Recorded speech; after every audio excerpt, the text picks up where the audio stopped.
Welcome back to Breaking Through with me, Kristen Rao Finkbeiner, powered by Moms Rising. We have a spectacular, amazing, wonderful guest with us right now, Erica Gallegos with the Childcare for Every Family Network. Welcome, Erica. Hi, thanks for having me. I'm so glad you're here. Childcare for Every Family Network. Every family needs childcare. Sometimes some people try to pretend that every family does not need access to childcare. To those, I say, what planet are you living on? You are so out of touch. So, right now, we have a situation where three-quarters of moms are in the labor force. Families need the money that comes in from working to put food on the table, to put a roof over the heads from moms. But in order to be able to go to work, we need safe, enriching places for our kids to be so that they can thrive. And we also need fair pay for childcare workers so they can stay in the profession. And might I just add that many childcare workers, in fact, possibly most, are also moms. We're all in this disaster together where parents can't afford to pay any more for childcare because childcare costs more than college in most states. And we definitely can't pay childcare workers any less because childcare workers are some of the lowest paid workers in America. Disaster. In this disaster, we have Donald Trump and Republicans in Congress bizarrely trying to undercut, take out, eviscerate, and really just stab the heart of childcare. So, what is happening right now, Erica, with childcare? I mean, it is just inexplicable attack by Republicans in Congress and Donald Trump because childcare actually fuels our economy and, educates our youngest learners. Yes, so um, as many of you know, in the dead of night last night, a reconciliation bill was passed, and it's going to not only it's going to slash Medicaid access, um, and it's going to affect SNAP benefits. And the reality for childcare specifically is that it's not going to do anything in favor of childcare. And you said it, right? Right now, parents, in order to work, parents and families need access to childcare to work, but also to take care of themselves, to take care of their own mental health, to be active in their communities. And so at the Childcare for Every Family Network, we really do want childcare for every family. We don't believe that it should be tied to work.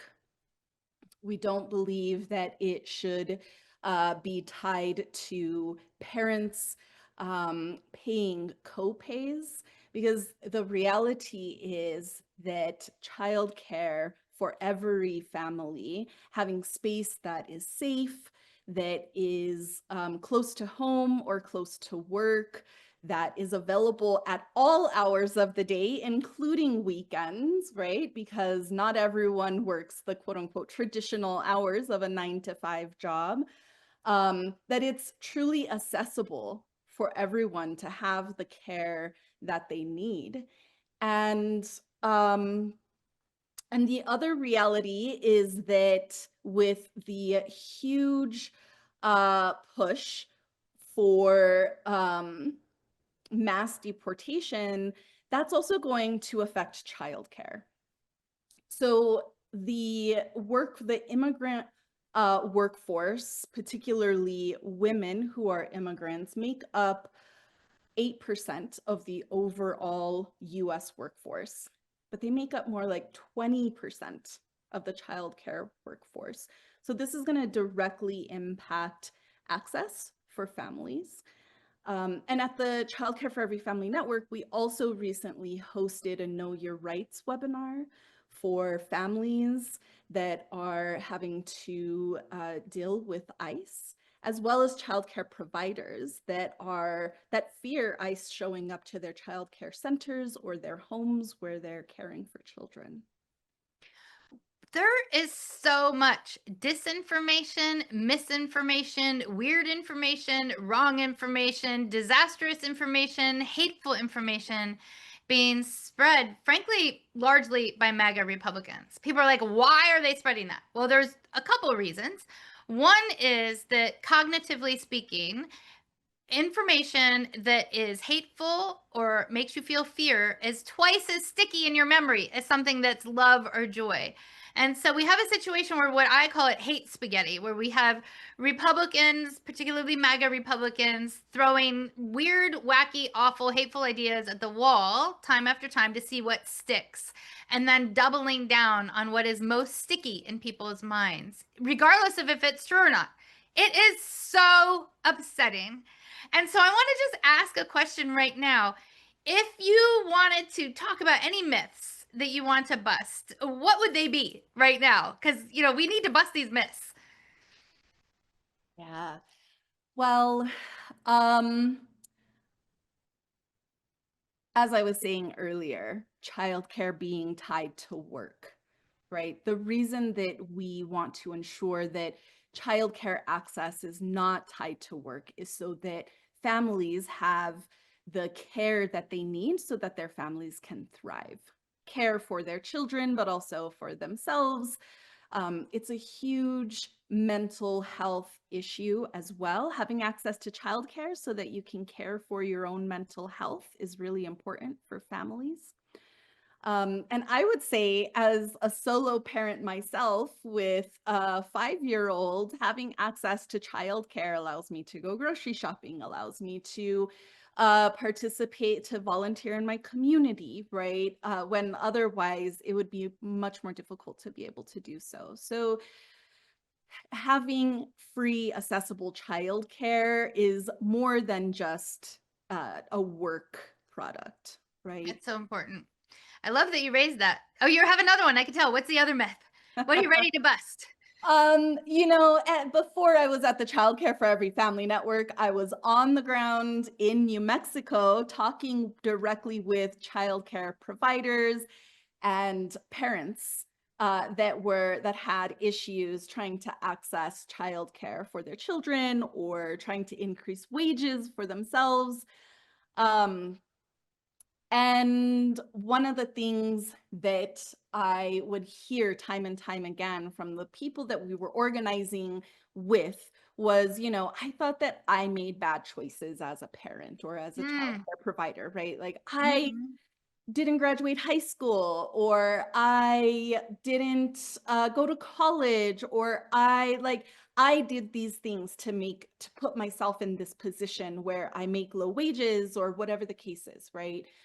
And and it was really great to go through this organizing model for power and change with them, because that they would say to me, I realized that I wasn't broken, the system is broken, and I'm here to change that, right? So as parents and providers, society often tells parents and providers, that there's this myth of the welfare queen, that you're taking advantage of a system, but the reality is that system is broken, and we need to completely reimagine that system so that it truly works for and with our families and our providers. I 100% agree with you. And that's why people sharing their stories is so important. Your story that you could share with the media, you could share your story with Congress or any elected official, and importantly with each other. Because once you see what's happening, it's really, really, really, really, really obvious that when this many people are having the same, very similar types of struggles at the same time, we don't have an epidemic of personal failures, as it is often blamed on moms for the disastrous lack of a care infrastructure. Instead, we have national and state structural issues that we can and must solve together. So I love that you raised that. Now, you talked about some moments of hope. What are those moments of hope? I could hear them in what you were just saying a minute ago. What's bringing you hope? Well, there's definitely a lot to stress us out in this moment, right? And to attempt to slash that hope. But when I work with my colleagues at the Child Care for Every Family Network and others across the country that are fighting together for a universal free childcare system, the main thing that brings me hope is when I'm talking with childcare providers and parents that are trying to truly reimagine a system and think about how we might build a system together that actually works for our families and our communities. Um, and it just brings me so much hope to be able to reimagine a system with them, because there's just so many great ideas about how we might increase access in childcare deserts, or we might increase wages, and ensure that our workforce doesn't get gentrified in the process, right?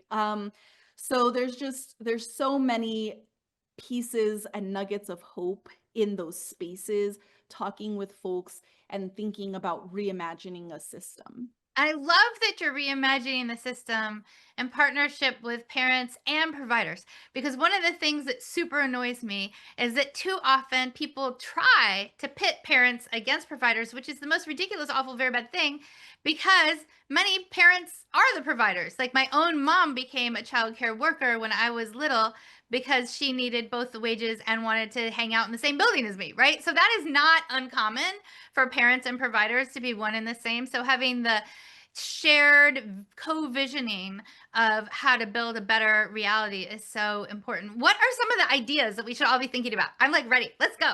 I'm so annoyed that right now we're having to fight to protect the barely workable patchwork childcare system that we have. We're having to fight to protect that. I love visioning a better tomorrow. So what are some ideas that you love that we should be thinking about? Well, we're really thinking about our childcare system being funded fully, just like other essential infrastructure. So thinking about it being funded just like we do roads and schools and libraries, that it's a public good and that it is funded the way that it really needs to be. And then we're also thinking about how we make sure lawmakers understand that, right? And understand the importance of that. And you said it. We got to share our stories. We got to take collective action together. Taking that collective action together also brings me a lot of hope and joy to see folks coming together to fight for a reimagined system.